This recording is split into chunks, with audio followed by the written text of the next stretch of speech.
Aqui, irmãos, nós precisamos conversar um pouquinho antes. O Pai Nosso é uma oração que as crianças fazem com muito amor, com muita dedicação. E tem muita criança assistindo essa reunião de jovens agora, e junto a eles o papai, a mamãe, o tio, a titia, o vovô, a vovó, algum parente mais próximo, alguém que mesmo não sendo do próprio sangue, o faz ser pela consideração e pelo amor. Eles estão ali. E vocês que são crianças, prestem bem atenção. Nós, que já crescemos um pouquinho, nós não sabemos orar ao Pai Nosso igual vocês. Porque vocês fazem isso todos os domingos nas reuniões de jovens e menores. E às vezes nós esquecemos alguma coisa.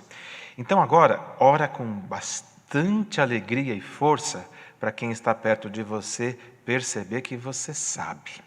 Só que nós vamos fazer um pouquinho mais lento.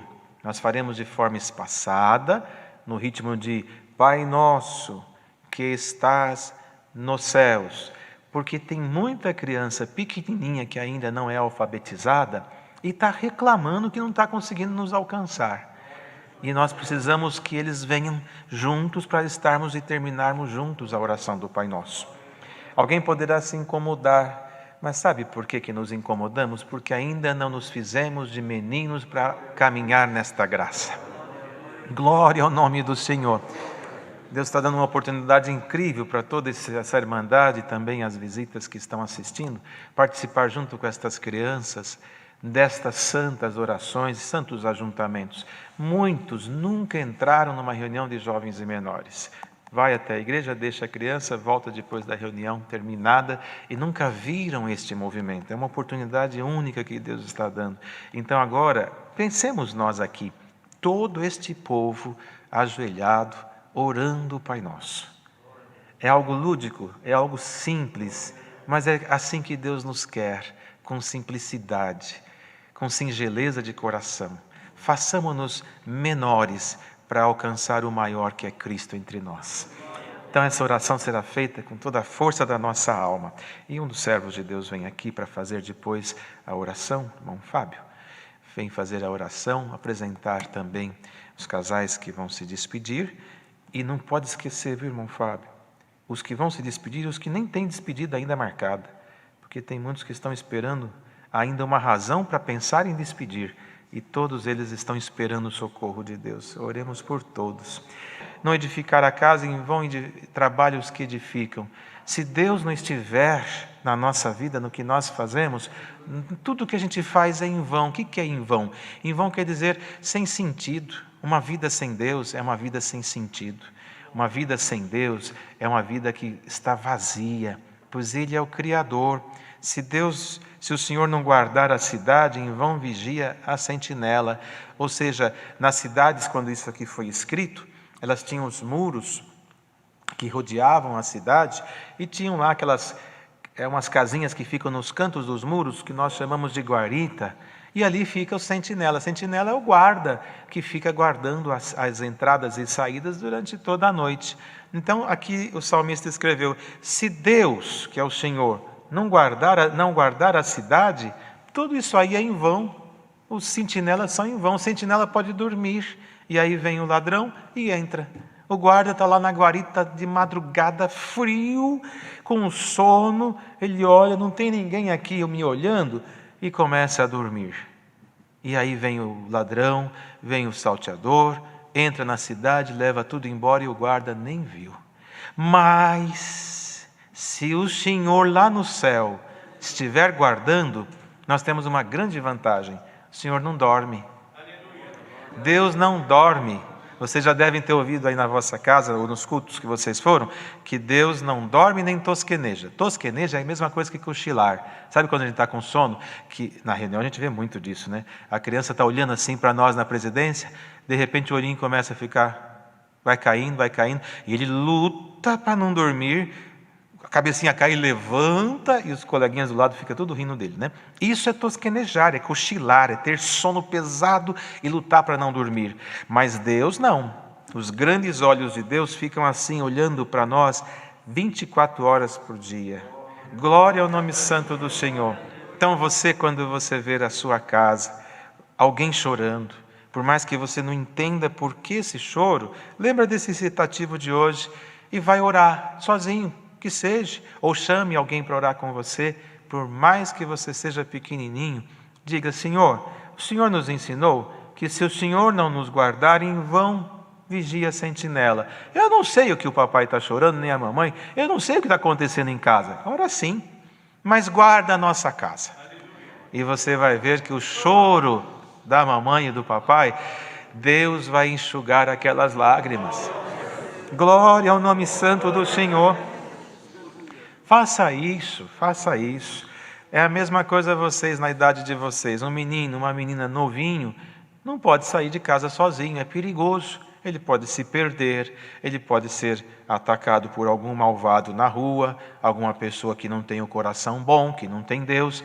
Mas, e acontece, uma criança às vezes sai na rua, ela toma ali um susto, ou alguém provoca ela, ou até bate nela, ela volta correndo para casa, machucadinho, triste, chorando. Vocês já viram isso? Já viram isso? Chega em casa chorando, o papai está lá, ou a mamãe, ou alguém que cuida de você, e vê você chorando, o que ele faz? Levanta, fala: me dá a tua mão.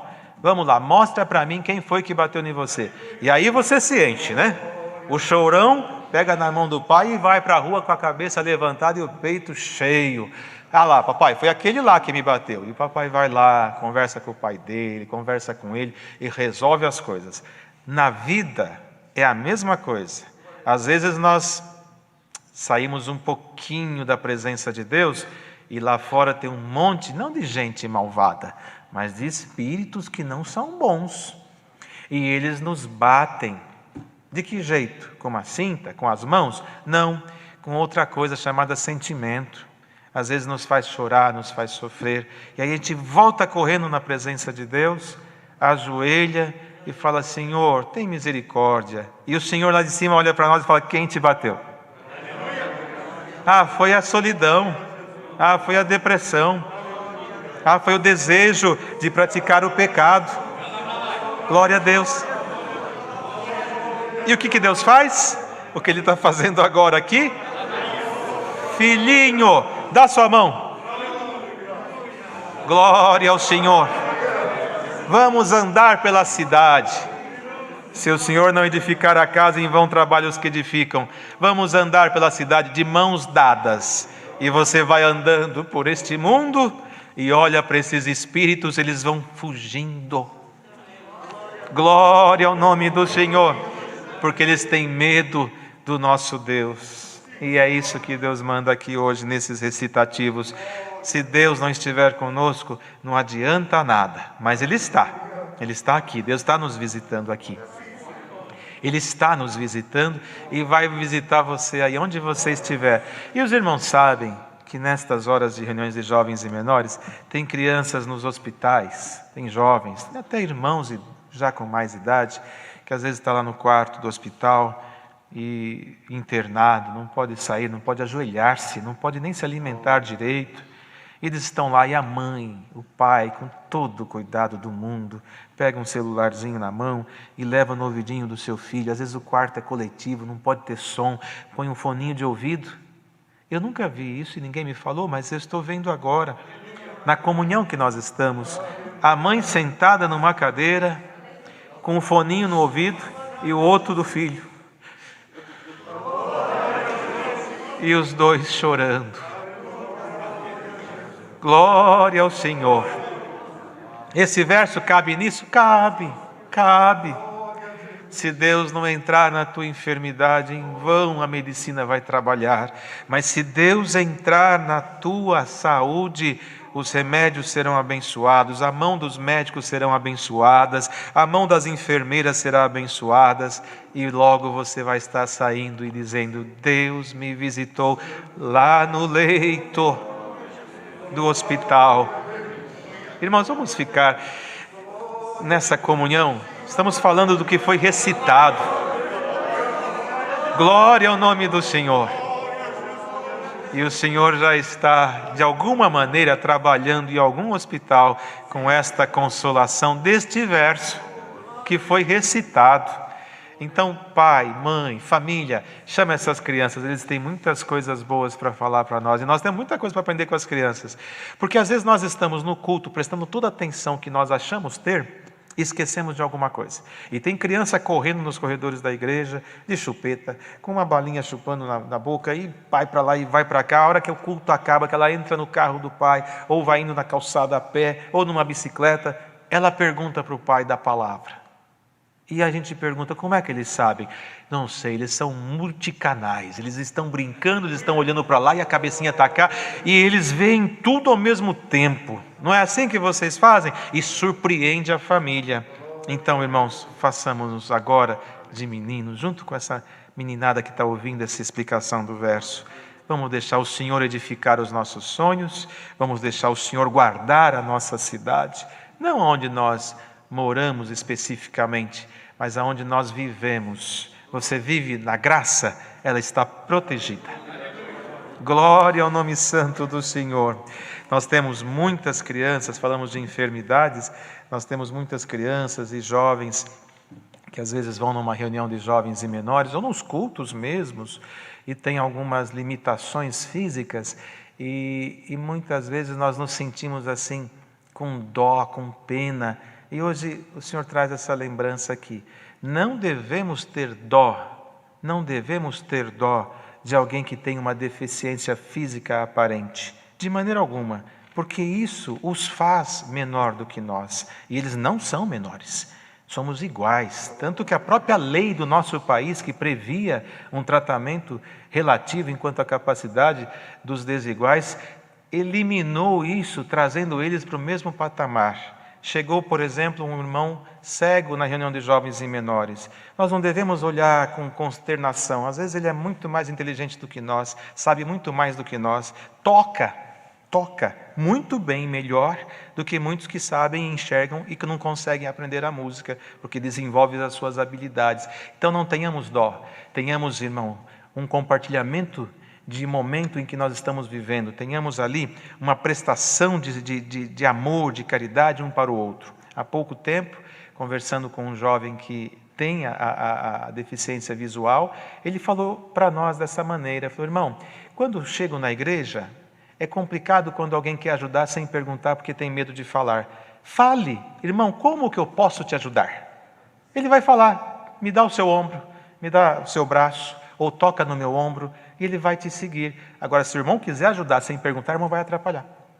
Por quê? Porque aí vai tropeçar um no outro, vai sair do caminho, mas pergunte, não é ofensivo. Como eu posso te ajudar? Como o irmão quer ser ajudado? Nós temos problemas na reunião de jovens e menores, de irmãozinhos que são cegos, e que às vezes o auxiliar não dá o verso, porque ele não enxerga, ele acha que não pode dar. Vai lá, fala, o irmão quer recitar? Ele vai dizer sim ou não. Se ele falar não, fica em paz. Se ele falar sim, você dá o verso. Ah, mas como é que ele vai ler? Não vai ler. Você fala para ele. Glória ao Senhor. 2, 3 vezes que você falar, ele vai gravar, porque eles desenvolvem uma capacidade. Aliás, nós todos temos essa capacidade que eles desenvolvem mais. Por uma falta que tem em algum ponto do corpo, o outro sobressai. Pergunte de forma natural. Quer recitar? Quero. Qual o recitativo de hoje? Salmos 46, verso 1. O que está escrito? Fala. Gravou? Não. Fala. Gravou? Não. Fala. Gravou? Sim. Fique em paz. Pronto. Está pronto. Não se constranja. Deixa ele se expressar de forma natural. E converse como não veja a deficiência como barreira. Veja como riqueza, que você vai aprender muito mais com eles. Tá certo assim? Glória a Jesus. Aleluia. Os irmãos e as irmãs, a mocidade, as crianças que estão assistindo à reunião, não estão aqui. Às vezes percebem pelo som, mas não estão vendo. Deus está nos visitando. E sabe por quê, irmãos? O Senhor trouxe na comunhão aqui agora desse hino, falta 2 minutos para acabar a reunião segundo o horário normal. Então, esses 2 minutos, num acidente de trânsito, 1 ou 2 segundos salva uma vida ou perde-se uma vida. Ali quem está dirigindo, se ele não tiver assim, às vezes ele tem uma ação, uma atitude, que ele se desvia de um perigo, para o carro, fica tremendo, Depois que ele desviou, que ele vai pensar o que ele fez. Ele fala, eu fiz sem pensar. É que o pensamento é mais rápido do que o raciocínio. Então ele desvia, evita um acidente.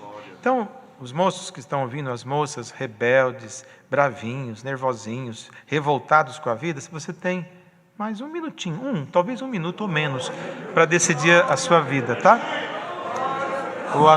O amém dessa reunião sirva de selo para a sua decisão. Mas só para passar aos irmãos o que Deus trouxe em frente. Aquela cena, José no trono do Egito, o Egito enriquecido, uma fila de pessoas famintas das aldeias e países vizinhos, trazendo tudo que pudesse vender para ele comprar e enriquecer Faraó. E de repente ele sentado no trono, ele olha assim e vê os seus irmãos, Rubem, Benjamim, lá os que estavam juntos. Deve ter passado na mente dele toda a história de vida. E ele teve ali alguns minutos, talvez esses 30 segundos que faltam, para decidir. Mando prender ou perdoo? Ajudo ou deixo morrer de fome? Qual foi a pergunta? Vosso pai ainda vive? Vive, está velho. Mas por que não conheceram José? Lembra? Se chegava para uma autoridade de cabeça baixa, como quem está dizendo, eu não sou digno de olhar nos teus olhos. E José perdoou, e foi a alegria do seu pai, e até dos seus acusadores, entre aspas, inimigos. E quantos pais, que é a tristeza do filho, o filho é obediente, mas o pai provoca, desagrada e desonra a própria casa. Falta 15 segundos. Decide agora. Imagina a fila chegando. Qual vai ser a sua decisão?